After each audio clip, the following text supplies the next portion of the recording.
पहले और आखिरी प्यार है। मेरा नाम आयो है।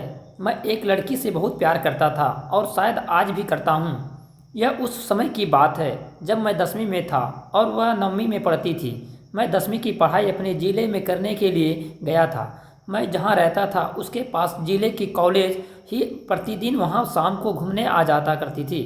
उसी के पास उसका भी घर था। मैंने उसके पहली बार 9 जून 2001 को देखा था, लेकिन मुझे उससे समय उसके प्रति कोई ख्याल नहीं आया। इस प्रकार हमें दोनों को प्रतिदिन मिल जाते थे। चूँकि वह थी बहुत सुंदर तो एक झलक देख ही लेता था। धीरे धीरे हम दोनों एक दूसरे को देखने का आदी हो गए। एक दिन मैं उसके पास से गुजर रहा था तो उसने पूछा कि आप देख रहे हैं, और मैं सबकवा रहा हूँ। सीधे अपने रास्ते चल दिया। थोड़ी दूर जाने के बाद मैंने पलट कर देखा तो वह भी मुझे देख रही थी। तब मैंने देखा तो वह मुस्कुराते हुए नज़रें चुराने लगी। मैं वहाँ से चला गया और एक मेरा दोस्त था जो उसी के मोहल्ले में रहता था, उससे मैंने उसके बारे में पूछा। उसने उसके बारे में जो भी जानता था सब कुछ बता दिया। अब वह ख्यालों में आने लगी और मेरी नज़रों से सामने अक्सर उसका चेहरा आ जाता था। मुझे लगने लगा कि मुझे प्यार हो गया। मैंने फैसला किया कि कल उसके सब कुछ बता दूंगा और तकरीबन ढूंढने लगा। मैं जब इस नतीजे पर पहुंचा कि कल उसे एक प्यार भर खेत दूंगा, रात भर खेत लिखने लगे। अगले दिन के बारे में कल्पना करते रात कट गई।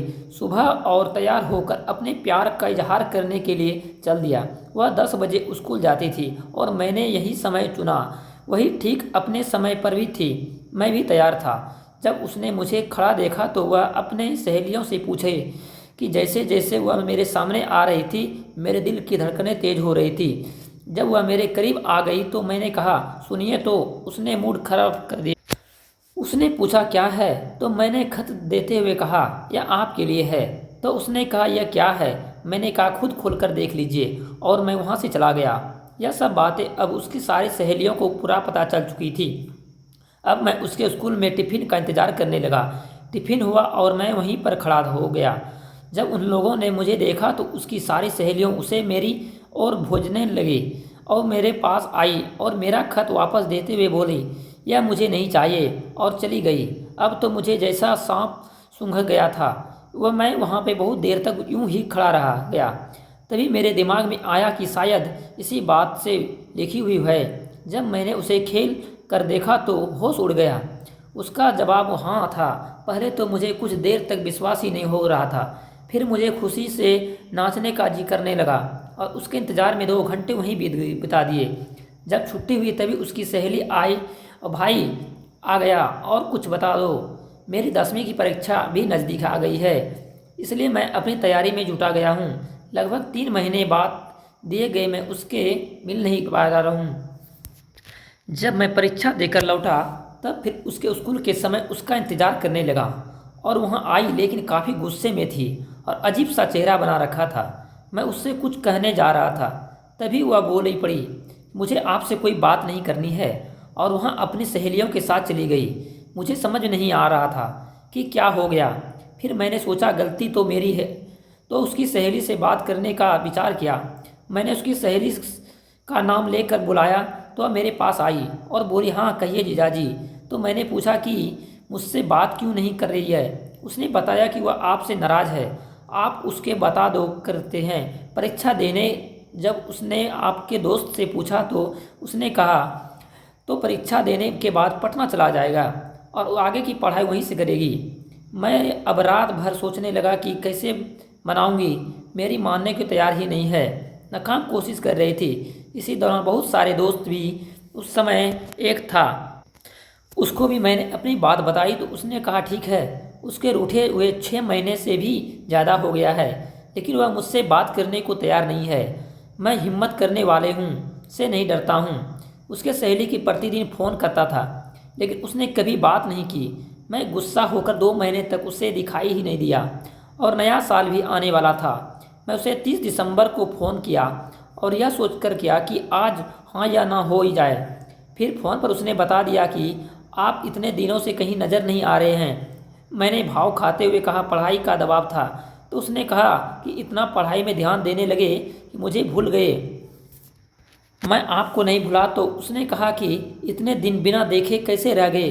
मैंने कहा कि मैं आपको रोज़ देखता था। यह अलग बात है कि आप मुझे नहीं देख पाती थी। फिर मैंने कहा आई लव यू, तो उसने कहा but I don't you live. मैंने कुछ नहीं कहा, मैंने बता दूंगी। और यह कहते हुए फ़ोन उसने अपनी सहेली को दे दी। उस दिन के बाद फ़ोन की सिलसिला चालू हो गया। जब वैलेंटाइन डे के दिन मैंने फिर से उसे एक और फूल देकर आई लव यू कहा तो उसने फूल तो ले लिया, लेकिन बोली आई डोंट लव यू, चली गई। फिर मैंने अगले दिन फ़ोन किया तो उसने कहा आप मुझे रोज़ फ़ोन करके परेशान क्यों करते हैं? तो मैंने कहा कि क्योंकि आपसे प्यार करता हूँ। उसने कहा आप मुझसे क्यों चाहते हैं? तो मैंने कहा एक बार आई लव यू बोल दीजिए। तो उसने फ़ौरन आई लव यू कह डाला। मैंने कहा कि एक बार। तो उसने कहा क्योंकि मैंने कहा कि यकीन नहीं हो रहा है, और उसने 4-5 बार आई लव यू कह दिया। अब यकीन ही नहीं हुआ। मैंने कहा कि और एक बार बोलो। उसने डाउन टू लव यू बोल दिया। कहा इधर क्यों? वह बोली कि यह बोनस का है। फिर उधार की बातें करने लगी। फिर हमारा प्यार लगभग 2007 से चला गया। शायद आज भी अब भी उसकी शादी हो गई। फिर मैं दिल्ली के एमसीएम में कर रहा था, एक आईटी कंपनी में एसआईटी में। आज भी सारे पल याद करके एक अलग से तगाजी महसूस करता हूँ। मुझसे उसने कहा कि शिकवा और न कोई गिला है। उसने मुझे जो दिया शायद मैं उससे कभी भुला नहीं पाऊँगा।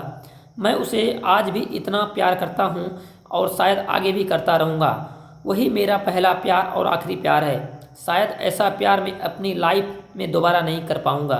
मैं भगवान से प्रार्थना करता हूँ कि आप जहाँ भी रहे खुश रहें, क्योंकि अगर आप खुश हैं तो यकीन मानिए दुनिया में कोई और खुश है जो आपको देखकर खुशी रहता है।